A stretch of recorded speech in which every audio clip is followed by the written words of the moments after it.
Hello Wargamers, Brother Zachareus here, today talking about a Blood Angels upcoming Codex wish list, and also the realistic expectations. The Codex is rumored to be released late November, mid-December, maybe. Hopefully that'll be the case. Kicking things off, the biggest thing I want to see that might not happen, probably won't happen, but it would be awesome if it were to happen.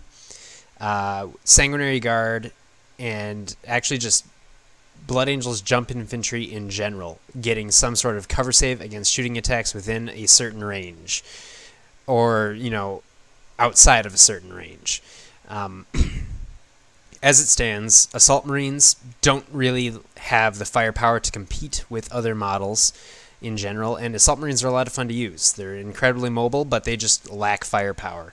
And they're not that great in close combat either. They're just a little bit better. Something that I think would be great for Blood Angels would be to have a 5-up cover save against shooting attacks from, say, 24 inches out and greater. Or have that against interceptor fire or something like that. Because as it is, Blood Angels are extremely vulnerable to that if they're using Descent of Angels sort of list. This is particularly important for Sanguinary Guard because they are more expensive than Terminators are right now if you give them any upgrades whatsoever. They move faster, but they're dramatically less durable because, let's face it, 2-up armor saves don't mean much at all in this edition, and they didn't in last edition either.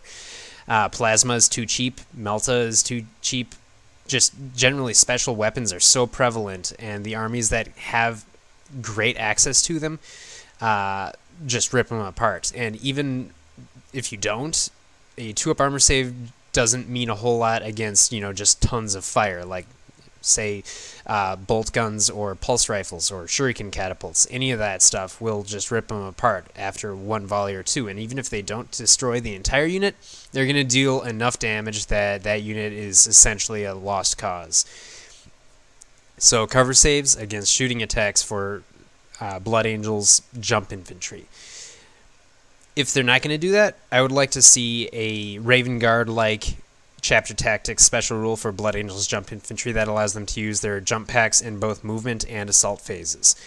Because, generally speaking, I understand why you can only have it in one or the other. But for the armies that are really built to be, assaulting with jump infantry, like the Blood Angels more or less are, the random charge distance is a huge problem for them. I mean, yeah, you can assume that you're going to get about a 7-inch charge, but in the event that it doesn't work out, you're screwed. Being able to, do that more consistently would be awesome.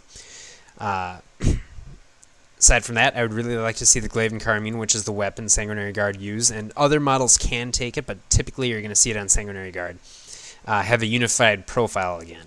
They were, in 5th edition, just two-handed mastercrafted power weapons. They still are, except they split them into, well, they were originally unusual power weapons, then they got FAQ'd into becoming swords and axes.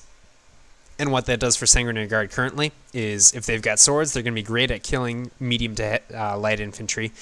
If they've got axes, they suck, because they're striking last, they're opening themselves up to being struck themselves. And they will be attacked more than they're attacking because you can only have a squad of 5 Sanguinary Guard. No matter what you're charging, they're either going to be more durable or they're going to be striking first. And in the event that they're more durable, the Power Axe, that just means they have an invulnerable save, and the Power Axe is less valuable there. If they're striking first, they are probably going to be getting in enough attacks to cause a casualty or two at least. And that just doesn't work for them. So you're either going swords or bust, and that's stupid considering the pack comes with 2 axes.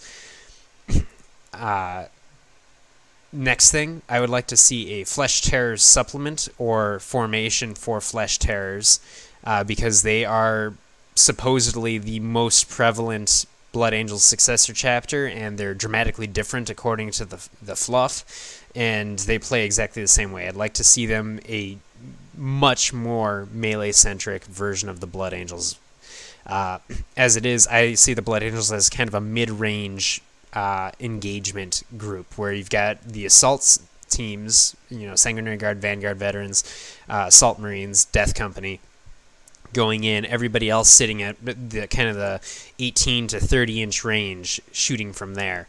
The Angelus bolt guns, the frag cannons, the Infernus pistols all point to close range engagement, and I think that would be a cool identity for the Blood Angels to have. On a more realistic note, I expect that the Sanguinary Guard will get none of the things that I just talked about. I do expect them to be dramatically decreased in points. However, I also expect them to not be decreased enough to justify fielding them.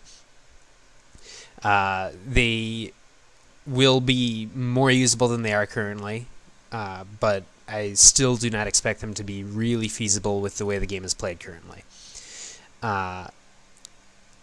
Perhaps most unfortunately, I expect the Vanguard Veterans, which for Blood Angels are fast attack choices rather than elite choices, to lose their version of heroic intervention, which allows them to assault directly out of a deep strike in lieu of shooting. The generic vanilla Space Marines, they have an ability called heroic intervention on their Vanguard Veterans, and all it does is allows them to ignore a disorderly charge, which isn't a bad rule, but it's nowhere near as fun or awesome as being able to assault directly out of a deep strike. So I do expect that to be changed over to the Codex Marine version, which makes me sad, but we'll get through it.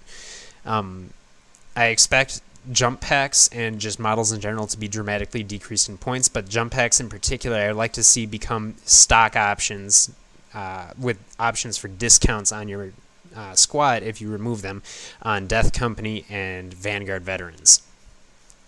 As it is, you're paying 15 points a jump pack for either of those squads, and for squads that really should be fielding jump packs, that's just ridiculous. Especially when in the Codex Space Marine book, Vanguard Veterans get them for 3 points. That is 1/5 the cost. And on top of that, they're 20% cheaper base anyway. I expect Mephiston to become a Lord of War. He basically already fits that position. If they gave him some form of durability, I think he'd be perfect for it. As it is, he is the closest thing we've got. A lot of people think that Dante will be the Lord of War, if there is a Lord of War for the Blood Angels, but he's a great tactician. He would need to be given a ton of awesome new rules to even justify that title for him. And because as it is, he's basically a mediocre melee fighter that has the ability to deep strike without scattering. And that's about it. He would need to have tons of bonuses for your army to justify putting him in that slot.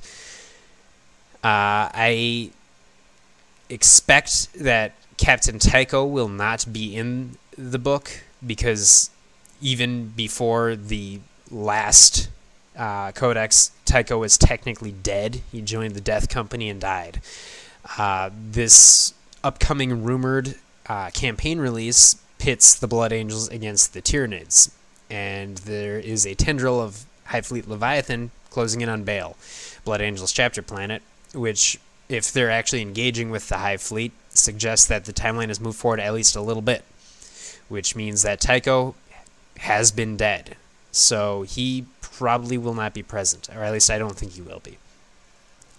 Other than that, I do genuinely expect a Death Company or Flesh Terror supplement. Probably be Flesh Terror, but Death Company would be cool too.